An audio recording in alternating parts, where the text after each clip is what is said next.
Capítulo 27. De cómo salieron con su intención el cura y el barbero, con otras cosas dignas de que se cuenten en esta grande historia. No le pareció mal al barbero la invención del cura, sino también que luego la pusieron por obra. Pidiéronle a la ventera una saya y unas tocas, dejándole en prendas una sotana nueva del cura. El barbero hizo una gran barba y una cola rucia o roja de buey, donde el ventero tenía colgado el peine. Preguntóle la ventera que para qué le pedían aquellas cosas, y el cura le contó en breves razones la locura de Don Quijote, y cómo convenía aquel disfraz para sacarle de la montaña donde a la sazón estaba. Cayeron luego el ventero y la ventera en que el loco era su huésped, el del bálsamo, y el amo del manteado escudero, y contaron al cura todo lo que con él les había pasado, sin callar lo que tanto callaba Sancho. En resolución, la ventera vistió al cura de modo que no había más que ver. Púsole una saya de paño, llena de fajas, de terciopelo negro y un palmo en ancho, todas acuchilladas,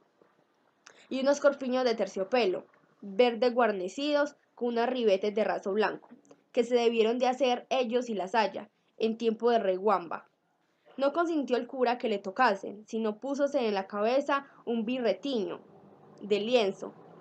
colchado que llevaba para dormir de noche, y ciñóse por la frente una liga de tafetán negro, y con otra liga hizo un antifaz con que se cubrió muy bien las barbas y el rostro.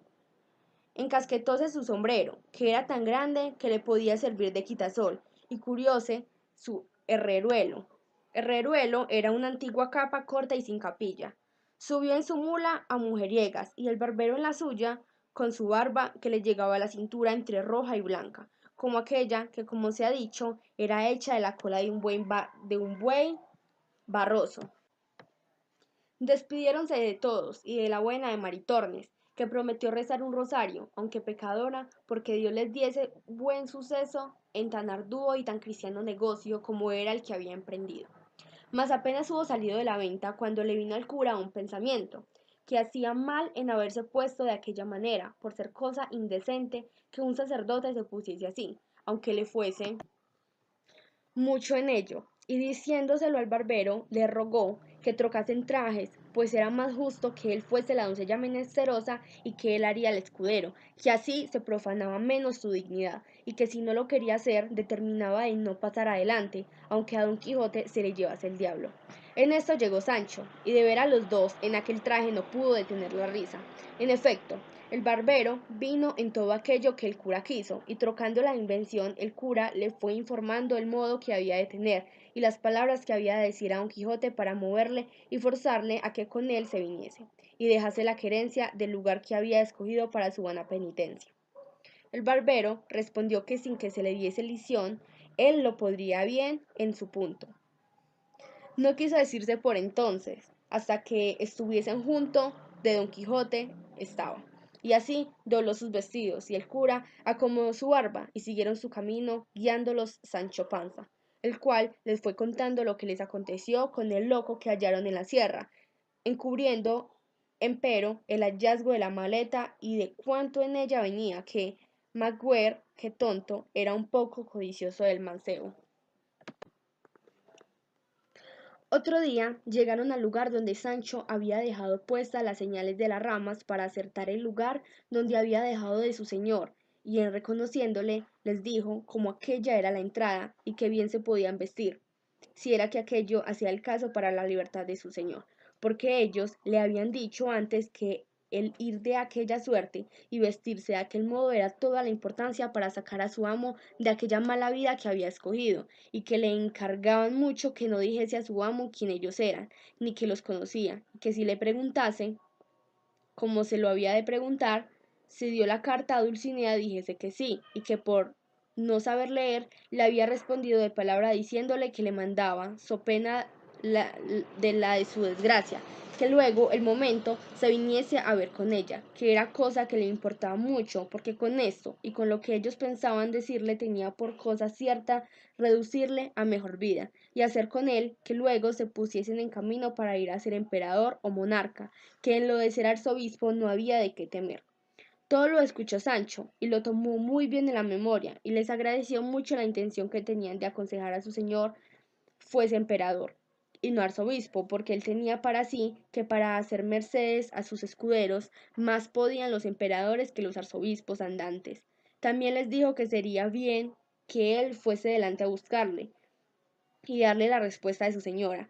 que ya sería ella bastante a sacarle de aquel lugar sin que ellos se pusiesen en tanto trabajo. Parecióles bien lo que Sancho Panza decía, y así determinaron de aguardarle hasta que volviese con las nuevas del hallazgo de su amo.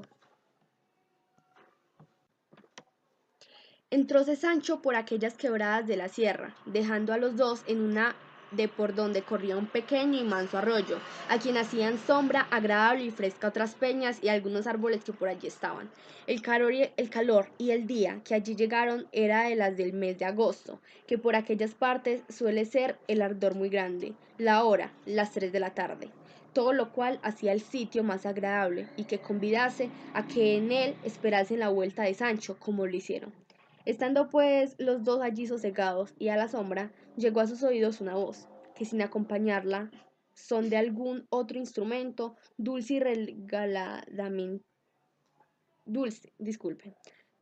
y regaladamente sonaba, de que no poco se admiraron, por parecerles que aquel no era lugar donde pudiesen haber quien también cantase. Porque aunque suele decirse que por las selvas y campos se hallan pastores de voces extremadas, más son encarecidamente de poetas que verdades, y más cuando advirtieron que lo que oían cantar eran versos, no de rústicos ganaderos, sino de discretos cortesanos, y confirmó esta verdad haber sido los versos que oyeron estos. ¿Quién menoscaba mis bienes, desdenes? ¿Y quién aumenta mis duelos, los celos? ¿Y quién prueba mi paciencia, ausencia? De ese modo, en mi dolencia, ningún remedio se alcanza, pues me matan la esperanza, desdenes, celos y ausencia. ¿Quién me causa este dolor? Amor. ¿Y quién mi gloria repugna? Fortuna. ¿Y quién consiente en mi duelo? El cielo. De ese modo yo recelo morir de este mal extraño, pues se aunan en mi daño amor, fortuna y el cielo. ¿Quién mejorará mi suerte? La muerte. ¿Y el bien de amor quién le alcanza? Mudanza. ¿Y sus males quién los cura? Locura. De ese modo no es cordura querer curar la pasión, cuando los remedios son muerte, mudanza y locura. La hora, el tiempo, la soledad, la voz y la destreza del que cantaba causó admiración y contento en los dos oyentes, los cuales se estuvieron quedos, esperando si otra cosa alguna cantaba. Pero viendo que duraba algún tanto el silencio, determinaron de salir a buscar el músico que con tan buena voz cantaba, y queriéndolo poner en efecto, hizo la misma voz que no se moviese, la cual llegó de nuevo a sus oídos, cantando este soneto.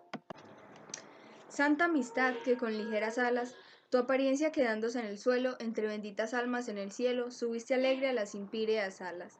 Desde allá, cuando quieres, nos señalas la justa paz cubierta con un velo, por quien a veces se trasluce el celo de buenas obras que a la fin son malas. Deja el cielo, oh amistad, o no permitas que el engaño se vista tu librea, con que destruya la intención sincera, que si tu apariencia no le quitas, presto ha de verse el mundo en la pelea de la discorde confusión primera. El canto se acabó con un profundo suspiro, y los dos con atención volvieron a esperar si más se cantaba. Pero viendo que la música se había vuelto en sollozos y en lastimeros ayes, acordaron de saber quién era el triste, tan extremado en la voz como doloroso en los gemidos. Y no anduvieron mucho cuando, al volver de una punta de una peña, vieron un hombre del mismo talle y figura que Sancho Panza les había pintado cuando les contó el cuento del Cardenio, el cual hombre, cuando los vio, sin sobresaltarse, estuvo quedo, con la cabeza inclinada sobre el pecho a guisa de hombre pensativo, sin alzar los ojos a mirarlos más de la vez primera cuando de improviso llegaron. El cura, que era hombre bien hablado, como el que ya tenía noticia de su desgracia, pues por las señas le había conocido, se llegó a él, y con breves, aunque muy discretas razones, le rogó y persuadió que aquella tan miserable vida dejase porque allí no la perdiese, que era la desdicha mayor de las desdichas. Estaba Cardenio entonces en su entero juicio, libre de aquel furioso accidente que tan a menudo le sacaba de sí mismo, y así, viendo a los dos en traje tan no usado de los que por aquellas soledades andaban, no dejó de admirarse algún tanto y más cuando oyó que le habían hablado de un negocio, como es cosa sabida, porque la razón es que el cura le dijo, así lo dieron a entender, y así respondió de esta manera. Bien veo yo, señores, quien quiera que seáis,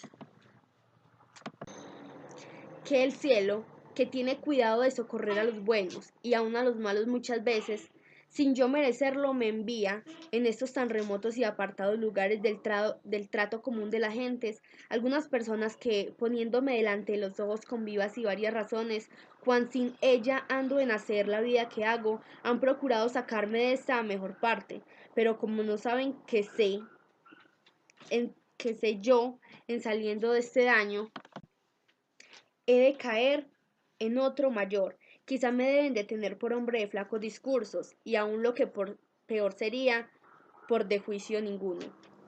Y no sería maravilla que así fuese, porque a mí se me trasluce que la fuerza de la imaginación de mis desgracias es tan intensa y puede tanto en mi perdición que sin que yo pueda ser parte a estorbarlo, vengo a quedar como piedra, falto de todo buen sentido y conocimiento, y vengo a caer en la cuenta de esta verdad cuando algunos me dicen y muestran señales de las cosas que he hecho en tanto que aquel terrible accidente me señorea. Y no sé más que dolerme en vano y maldecir, sin provecho, mi ventura y dar por disculpas mis locuras al decir la causa de ellas a cuantos oírla quieren, porque viendo los cuerdos cuál es la causa no se maravillarán de los efectos, y si no me dieren remedio, a lo menos no me darán culpa, convirtiéndoseles el enojo de mi desventura en lástima de mis desgracias. Y es que vosotros, señores, venís con la misma intención que otros han venido. Antes que paséis adelante en vuestras discretas persuasiones, os ruego que escuchéis el cuento, que no lo tiene de mis desventuras, porque quizá después de entendido ahorraréis del trabajo que tomaréis en consolar un mal que de todo consuelo es incapaz. Los dos, que no deseaban otra cosa que saber de su misma boca la causa de su daño, le rogaron que le contase, ofreciéndole no hacer otra cosa de la que él quisiese, en su remedio o consuelo. Y con esto, el triste caballero comenzó a contar su historia, casi por las mismas palabras y pasos que le había contado a don Quijote y al cabrero pocos días antes, cuando por ocasión del maestro Elisabat y puntualidad de don Quijote en guardar el decoro a la caballería, se quedó el cuento imperfecto, como la historia lo deja contado, pero ahora quiso la buena suerte que se detuvo el accidente de la locura y le dio lugar de contarlo hasta el fin, y así, llegando al paso del billete que había dejado hallado don Fernando entre el libro de la Maíz de Gaula, dijo Cardenio que le tenía bien en la memoria y que decía de esta manera: Lucinda a Cadernio. Cada día descubro en vos valeros que me obligan y fuerzan a que más os estime. Y así, si quisiérades sacarme de esta deuda sin ejecutarme en la horra, lo pondréis muy bien a hacer. Padre tengo que os conoce y que me quiere bien, el cual, sin forzar mi voluntad, cumplirá la que será justo que vos tengáis, si es que me estimáis como decís y como yo creo. Por este billete me moví a pedir a Lucinda por esposa, como ya os he contado, y este fue por quien quedó Lucinda en la opinión de don Fernando, por una de las más discretas y avisadas mujeres de su tiempo. Y este billete fue el que le puso en deseo de destruirme antes que el mío se efectuase. Díjele yo a don Fernando, en lo que reparaba del padre de Lucinda, que era en que en mi padre se la pidiese, lo cual yo no le osaba decir, temeroso que no vendría en ello, no porque no tuviese bien conocida la calidad, bondad, virtud y hermosura de Lucinda, y que tenía partes bastantes para ennoblecer cualquier otro linaje de España, sino porque yo entendía del que deseaba que no me casase tan presto, hasta ver lo que el duque Ricardo hacía conmigo. En resolución, le dije que no me aventuraba a decírselo a mi padre, así por aquel inconveniente como por otros muchos que me acordaban, sin saber cuáles eran, sino que me parecía que lo que yo desease jamás había de tener efecto. A todo esto me respondió don Fernando que él se encargaba de hablar a mi padre y hacer con él que hablase al de Lucinda. Oh, Mario ambicioso, oh, Catalina cruel, oh, Sila fascinoroso, oh, Galaón embustero, oh, Galaón embustero, oh Bellido traidor, oh Julián vengativo, oh Judas codicioso, traidor, cruel, vengativo y embustero. ¿Qué de servicios te había hecho este triste, que con tanta llaneza te descubrió los secretos y contentos de tu corazón? ¿Qué ofensa te hice, qué palabras te dije o qué consejos te di, que no fuesen todos encaminados a acrecentar tu honra y tu provecho? Mas, ¿de qué me quejo, desaventurado de mí? Pues es cosa cierta que cuando traen las desgracias la corriente de las estrellas, como vienen de alto abajo, despeñándose con furor y con violencia, no hay fuerza en la tierra que las detenga, ni industria humana que prevenirlas pueda. ¿Quién pudiera imaginar que don Fernando, caballero ilustre, discreto, obligado a mis servicios, poderoso para alcanzar lo que el deseo amoroso le pidiese, donde quiera que le ocupase, se ha de enconar, como suele decirse, en tomarme a mí una sola oveja que aún no poseía, pero quédense estas consideradas aparte, como inútiles y sin provecho, y anudemos el roto hilo de mi desdichada historia. Digo pues que, pareciéndole a don Fernando que mi presencia le era inconveniente para poner en ejecución su falso y mal pensamiento, determinó de enviarme a su hermano mayor, con ocasión de pedirle unos dineros para pagar 6 caballos que de industria, y solo para este efecto de que me ausentase, para poder mejor salir con su daño intento. El mismo día que se ofreció a hablar a mi padre, los compró y quiso que yo viniese por el dinero. ¿Pude yo provenir esta traición? ¿Pude por ventura caer esta imaginarla? No, por cierto, antes con grandísimo gusto me ofrecía partir luego, contento de la buena compra hecha. Aquella noche hablé con Lucinda y le dije lo que con don Fernando quedaba concertado, y tuviese firme esperanza de que tendrían efecto nuestros buenos y justos deseos. Ella me dijo, tan segura como yo de la traición de don Fernando, que procurase volver presto, porque creía que no tardaría más la conclusión de vuestras voluntades que tardase mi padre de hablar al suyo. No sé qué se fue, que en acabado de decirme esto, se le llenaron los ojos de lágrimas y un nudo se le atravesó en la garganta, que no le dejaba hablar palabra de otras muchas que pareció que preocupaba decirme. Quedé admirado de este nuevo accidente, hasta allí jamás en ella visto, porque siempre nos hablábamos, las veces que la buena fortuna y mi diligencia lo concedía, con todo regocijo y contento, sin mezclar en nuestras pláticas lágrimas, suspiros, celos, sospechas o temores. Todo era engendrecer yo mi ventura, por habérmela dado al cielo por señora exageraba su belleza. Admirábame de su valor y entendimiento. Volvíame ella el recambio, alabando en mí lo que, como a enamorada, le parecía digno de alabanza. Con esto nos contábamos 100.000 niñerías y acaecíamos de nuestros vecinos y conocidos. Y a lo que más se extendía mi desenvoltura era a tomarle casi por fuerza una de sus bellas y blancas manos y llegarla a mi boca, según daba lugar la estrelleza de una baja reja que nos dividía. Pero la noche que padecía, al triste día de mi partida, ella lloró, gimió y suspiró, y se fue, y me dejó lleno de confusión y sobresalto, espantado de haber visto tan nuevas y tan tristes muestras de dolor y sentimiento en Lucinda, pero por no destruir mis esperanzas, todo lo atribuí a la fuerza del amor que me tenía y al dolor que suele causar la ausencia en los que bien se quieren. En fin, yo me partí triste y pensativo, llena el alma de imaginaciones y sospechas, sin saber lo que sospechaba mi imaginación. Claros indicios que me mostraban el triste suceso y desventura que me estaba aguardaba. Llegué al lugar donde era enviado, di las cartas al hermano de don Fernando. Fui bien recibido, pero no bien despachado, porque me mandó a guardar bien a mi disgusto 8 días, y en parte donde el duque su padre no me viese, porque su hermano le escribía que le enviase cierto dinero sin su sabiduría, y todo fue invención del falso don Fernando, pues no le faltaba a su hermano dineros para despacharme luego. Orden y mandato fue este que me puso en condición de no obedecerle, por parecerme imposible sustentar tantos días la vida de la ausencia de Lucinda, y más habiéndola dejado con la tristeza que os he contado, pero con todo esto obedecí, como buen criado, aunque veía que sabía de ser a costa de mi salud. Pero a los 4 días que allí llegué, llegó un hombre en mi busca con una carta que me dio que en el sobrescrito conocí ser de Lucinda, porque la letra era de ella. Abríla temeroso y con sobresalto, creyendo que cosa grande debía de ser la que le había movido a escribirme estando ausente, pues presente pocas veces lo hacía. Preguntóle al hombre, antes de leerla, quién se la había dado y el tiempo que había tardado en el camino.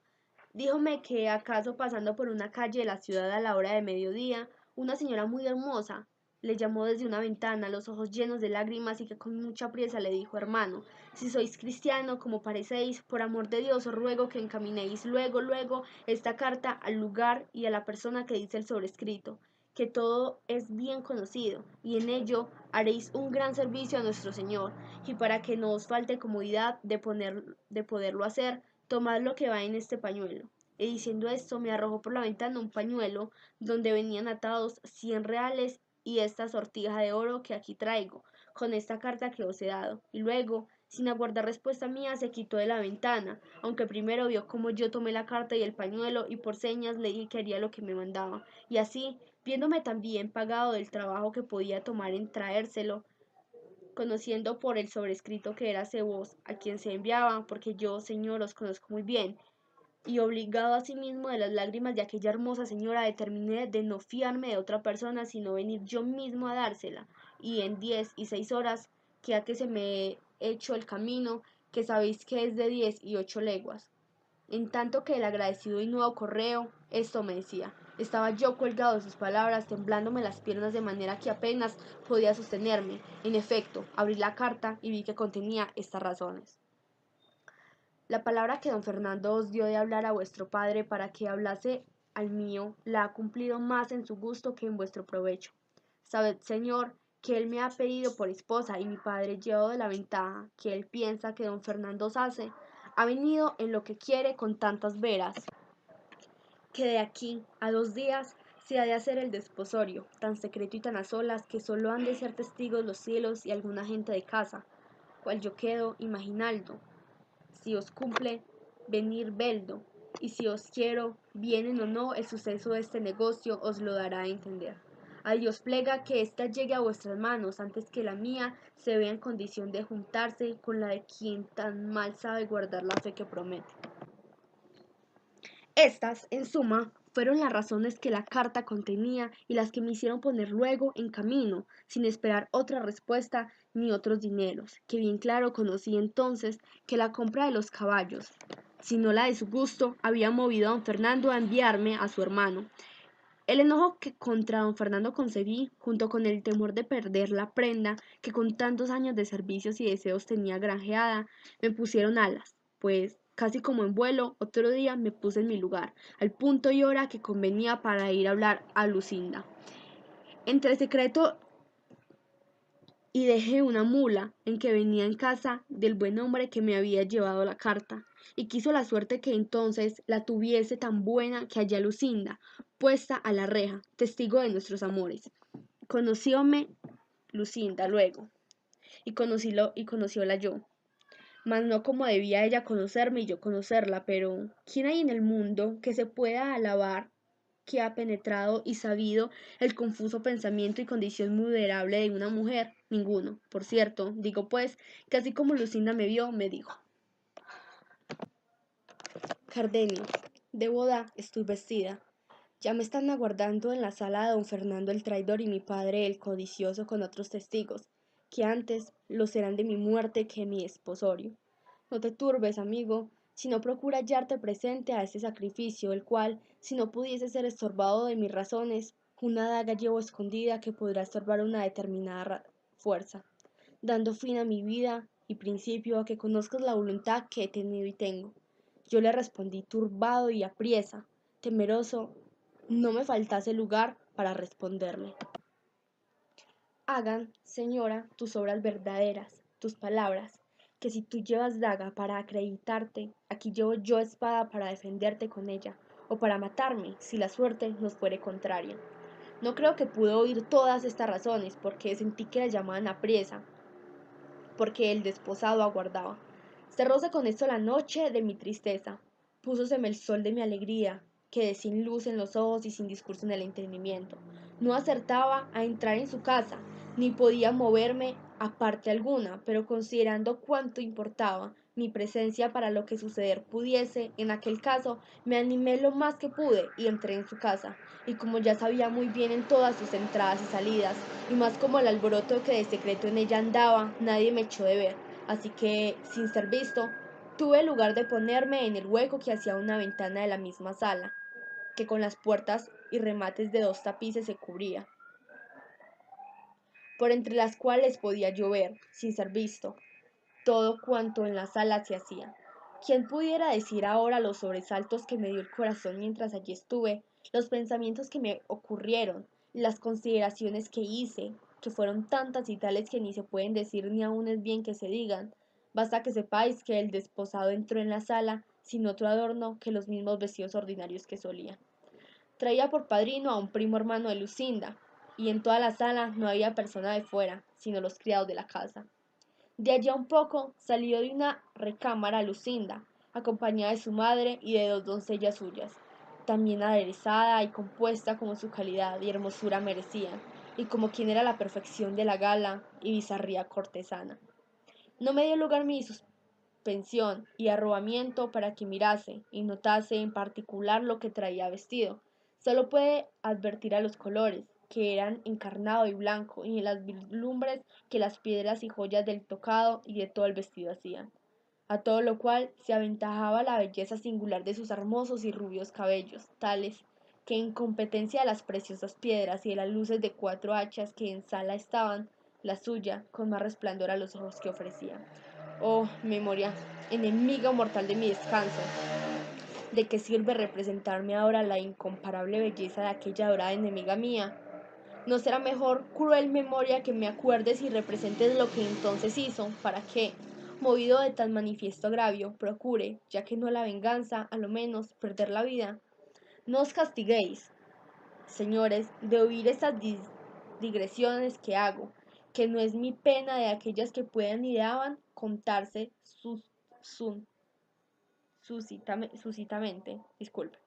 Y de paso, pues cada circunstancia suya me parece a mí que es digna de un largo discurso.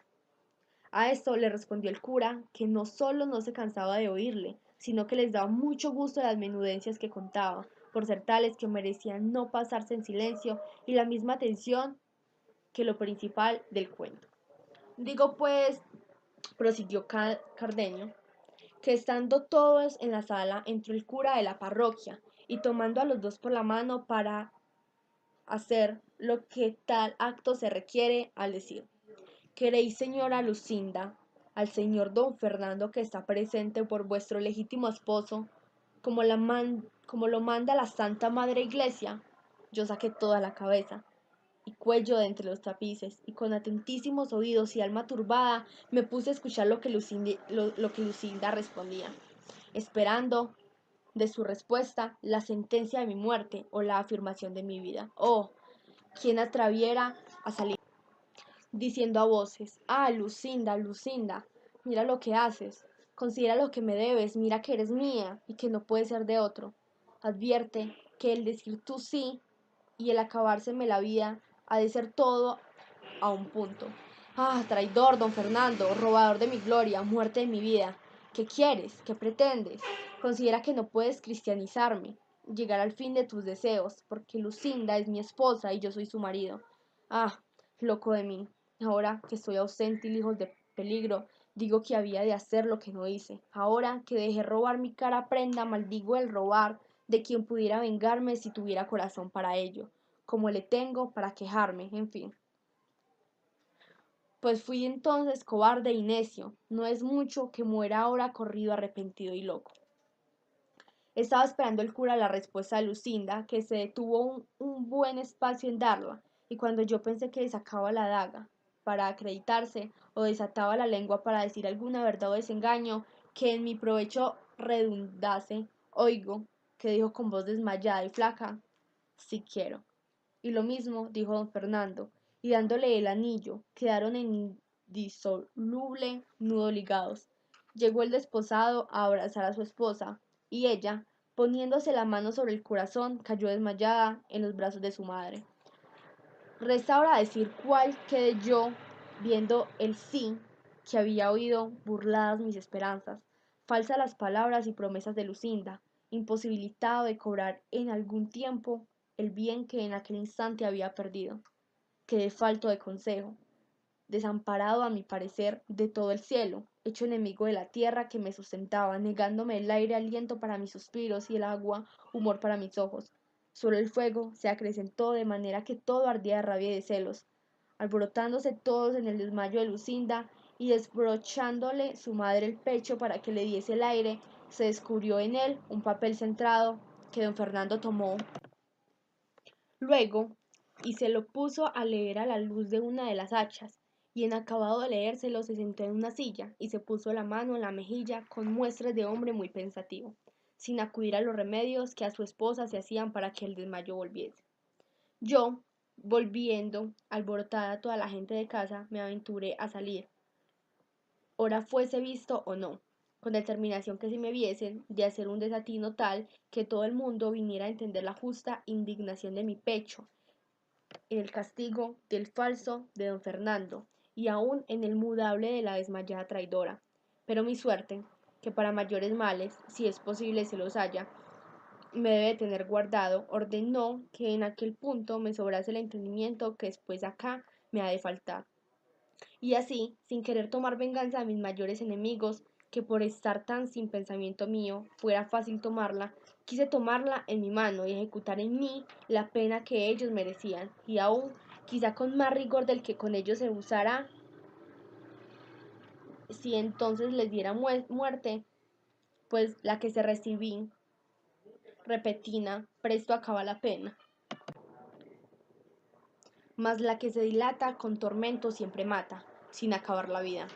En fin, yo salí de aquella casa y vine a la de aquel donde había dejado la mula, hice que me la ensillase, sin despedirme del subí en ella, y salí de la ciudad, sin osar, como otro Lot, volver el rostro a mirarla. Y cuando me vi en el campo solo, y que la oscuridad de la noche me encubría y su silencio convidaba a quejarme, sin respeto o miedo de escuchar ni conocido, solté la voz y desaté la lengua en tantas maldiciones de Lucinda y de don Fernando, como si con ellas satisfaciera el agravio que me habían hecho. Dile títulos de cruel, de ingrata, de falsa y desagradecida, pero sobre todo de codiciosa, pues la riqueza de mi enemigo le había cerrado los ojos de la voluntad para quitármela a mí y entregarle a aquel con quien más liberal y franca la fortuna se había mostrado. Y en la mitad de la fuga de esas maldiciones y vituperios, la disculpaba, diciendo que no era mucho que una doncella recogida en casa de sus padres, hecha y acostumbrada siempre a obedecerlos, hubiese querido condenarse con su gusto, pues le daba por esposo a un caballero tan principal, tan rico y tan gentil, que a no querer recibirle se podía pensar o que no tenía juicio o que en otra parte tenía la voluntad, cosa que redundaba tan en prejuicio de su buena opinión y fama. Luego volvía diciendo que puesto que ella dijera que yo era su esposo, vieran ellos que no había hecho en escoger tan mala elección, que no la disculparan, pues antes de ofrecerles don Fernando, no pudieran ellos mismos acertar a desear, si con razón midiesen su deseo, otro mejor que yo para esposo de su hija, y que bien pudiera ella, antes de ponerse en el trance forzoso y último de dar la mano, decir que yo ya le había dado la mía, y yo viniera y concediera con todo cuanto ella acertara a fingir en este caso. En fin, me resolví en que poco amor, poco juicio, mucha ambición y deseos de grandeza hicieron que se olvidase de las palabras con que me había engañado, entretenido y sustentado en mis firmes esperanzas y honestos deseos. Con esas voces y con esa inquietud caminé lo que quedaba de aquella noche, y di al amanecer en una entrada de esas sierras, por las cuales caminé otros 3 días, sin senda ni camino alguno, hasta que vine a parar a unos prados, que no sé qué mano de esas montañas caen, y allí pregunté a unos ganaderos que hacía dónde era lo más áspero de estas sierras. Dijéronme que hacia esta parte, luego me encaminé a ella, con intención de acabar aquí la vida, y entrando por esas esperas del cansancio y de la hambre se cayó mi mula muerta, o, lo que yo más creo, por desechar de sí tan inútil carga como en mí llevaba. Yo quedé a pie, rendido a la naturaleza, traspasado de hambre, sin tener ni pensar buscar quien me socorriese. De aquella manera estuvo no sé qué tiempo, tendido en el suelo, al cabo del cual me levanté sin hambre, y allí junto a mí unos cabreros, que sin duda debieron ser los que mi necesidad remediaron, porque ellos me dijeron de la manera que había hallado y como estaba diciendo tantos disparates y desatinos, que daba indicios claros de haber perdido el juicio, y yo he sentido en mí después acá que no todas veces la tengo cabal, sino tan desmedrado y flaco que hago mil locuras, rasgándome los vestidos, dando voces por estas soledades, maldiciendo mi ventura y repitiendo en vano el nombre amado de mi enemiga, sin tener otro discurso ni intento entonces que procurar acabar la vida voceando. Y cuando en mí vuelvo, me hallo tan cansado y molido que apenas puedo moverme. Mi más común habitación es en el hueco de un alcornoque, capaz de descubrir este miserable cuerpo. Los vaqueros y cabreros que andan por esas montañas, movidos de caridad, me sustentan, poniéndome el manjar por los caminos y por las peñas por donde entienden que acaso podré pasar y hallarlo. Y así, aunque entonces me falta el juicio, la necesidad natural me da a conocer el mantenimiento y despierta en mí el deseo de apetecerlo y la voluntad de tomarlo. Otras veces me dicen ellos, cuando me encuentran con juicio, que yo salgo a los caminos y que se los quito por fuerza, aunque me lo den de grado, a los pastores que vienen con ello del lugar a las majadas. De este paso, mi miserable y extrema vida, hasta que el cielo sea servido de conducirla a su último fin, o de ponerla en mi memoria, para que no me acuerde de la hermosura y de la traición de Lucinda y del agravio de don Fernando, que si esto él hace sin quitarme la vida, yo volvería mejor discurso mis pensamientos, donde no hay sino rogarle que absolutamente tengo misericordia de mi alma, que yo no siento en mí valor ni fuerzas para sacar el cuerpo de esta estrecheza en que por mi gusto he querido ponerle. Esta es, oh señores, la amarga historia de mi desgracia. Decidme si es tal, que pueda celebrarse con menos sentimientos que los que en mí habéis visto, y no os canséis en persuadirme, ni aconsejarme lo que la razón os dijese que puede ser bueno para mi remedio, porque ha de aprovechar conmigo lo que aprovecha la medicina recetada del famoso médico al enfermo que recibir no la quiere. Yo no quiero salud ni sin Lucinda, y pues ella gustó de ser ajena, siendo o debiendo ser mía. Guste yo de ser de la desventura, pudiendo haber sido de la buena dicha. Ella quiso, con su mudanza, hacer estable mi perdición. Yo querré, con procurar perderme, hacer contenta su voluntad, y ser ejemplo a los porvenir de que a mí solo faltó lo que a todos los desdichados sobra, a los cuales suele ser consuelo la imposibilidad de tenerle, y en mí es causa de mayores sentimientos y males, porque aún pienso que no se han de acabar con la muerte. Aquí dio fin Cardenio a su larga plática, y tan desdichada como amorosa historia, y al tiempo que el cura se provenía para decirle algunas razones de consuelo, le suspendió una voz que llegó a sus oídos, que en lastimeros acentos oyeron que decía lo que se dirá en la cuarta parte de esta narración, que en este punto dio fin a la tercera el sabio atentado historiador Sir Hamete Benengeli.